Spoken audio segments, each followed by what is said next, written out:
For the second straight season, Jayson Tatum has been named the Eastern Conference Player of the Month for October, November. Jayson Tatum led the Celtics in scoring, averaging 27.7 points per game, and was a league best plus 168 on the floor. It's the third Player of the Month award of his career. That leads us right into Forsberg's forum. Forsberg, I know it's all about Jayson Tatum today.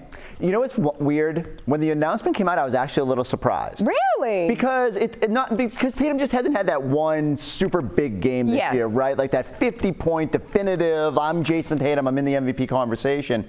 And yet you look up and he's just doing Jayson Tatum things on the best team in the East. And I love the number that he's slowly approaching Paul Pierce and Larry Bird for the most Player of the Month awards. Unlike the first quarter of some games, he does not limp into the NBA season.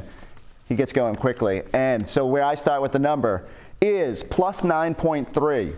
And that is the offensive rating differential for the Celtics. Okay, so when Jayson Tatum is on the court, the team has 117.7 offensive rating. Would rank about the top 5 in the NBA. So really good, better than where they're at as a team overall. Without him, though, 108.4. That would be the 26th best in the NBA. And this is nothing new. That we feel like I do this number every year. The Celtics are really good when he's out there, and they just have a whole different dynamic to them when Jayson Tatum is out there and teams are so focused on him, and they really struggle without him. They've been a little bit better in recent games when he's on the bench, but one of the keys this season is figuring out how to succeed when Tatum is not out there. What I think I like best about what he brings to the offense so far this season is he's gotten better at, when attention is coming his way, making the right play. They'll send the double, he's able to spray the ball to the right part of the court. Sam Hauser and Derek White both shooting over 50% off feeds from Jayson Tatum. He's, as usual, making everyone else around him better because of the attention he commands. Yeah, Jayson Tatum finding different ways to affect the game when the ball is not particularly in his hands. All right, what's coming up next? All right, the second number, 731.2. This might be the biggest number we've ever had on the program.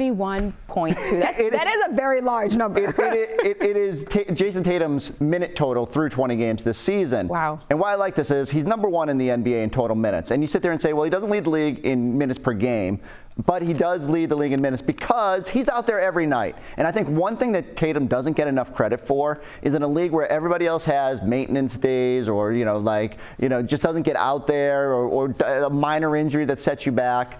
Tatum wants to play and he wants to be out there. He'll sneak in a day, but like most of the time the Celtics have to actually ask him to downshift. And we all know about Monday nights in Charlotte and all that. So he wants to be out there on the court and he should deserve respect for that. And think about it too. He's got this minute total, and some nights at the start of the season when the Celtics were blowing the doors off teams, they weren't even playing in the fourth quarter. So I do think there's a balance there. When you get to the end of the year, I don't want to see him like so far ahead of the field, Amina, that like we're thinking, oh man, is he going to have enough in the tank? Because there's been postseasons where Jayson hasn't quite been able to have the full tank of gas.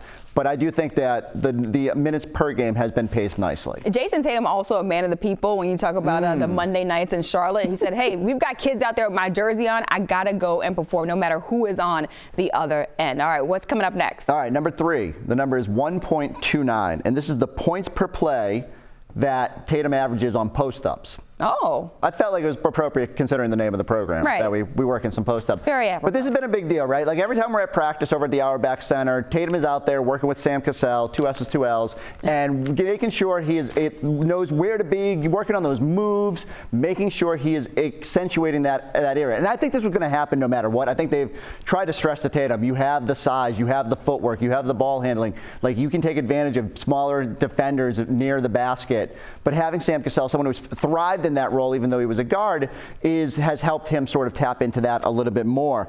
Only 12 players in the NBA are averaging more post-ups per game. He's shooting 64.1% off of them. He's shooting 61% off all 2-point shots this year. You know that we've already been through in this program about how good he's been at the rim. I think his shot selection has just been so much better this year. He's either going to the rim, it's either that mid-range is only for those post-ups, or it's out to the 3-point line. Continue that shot selection. Hopefully some more threes fall moving forward. And, that's going to knock you into the MVP conversation even more than he already is. The MVP conversation, but also the conversation of elite players in the NBA as well, adding that to his game. All right, last but not least, what do you got? All right, last number is 20.3. This is Tatum's defensive rebound rate, the amount of defensive rebounds he's getting when he's on the court. And it's his career high right now. It's not too much higher than last year, and his overall rebound numbers actually isn't as good because he hasn't gotten as many many offensive rebounds this year. But I think when you watch the games, I mean, and like, tell me if I'm wrong here, it feels like he's more often getting in the fray. Like, there's those where it just bounces right off the rim to him and there's no one in there. But a lot of the times, too, I think he's sticking his nose in there a little bit more, trying to get the tougher rebounds. The contested rebound numbers close to the basket are up this season. For me, it comes down to this. Jayson Tatum's an elite scorer. He's going to get his 28 a night, 30 a night. But, like, on the nights where teams are putting a focus on him, can he impact the game the other way? And I feel like rebounding has been the key for him. I think earlier this week he had one of his best games in terms of rebounding early to start the game. Like, I need Jayson to be active around the basket and finding ways to get this thing moving the other way. And I love that Jayson Tatum gets in the mix when you talk about rebounding. When your superstar is putting that type of effort on the defensive end, everyone else, they have no choice but to just follow what Jayson Tatum is doing.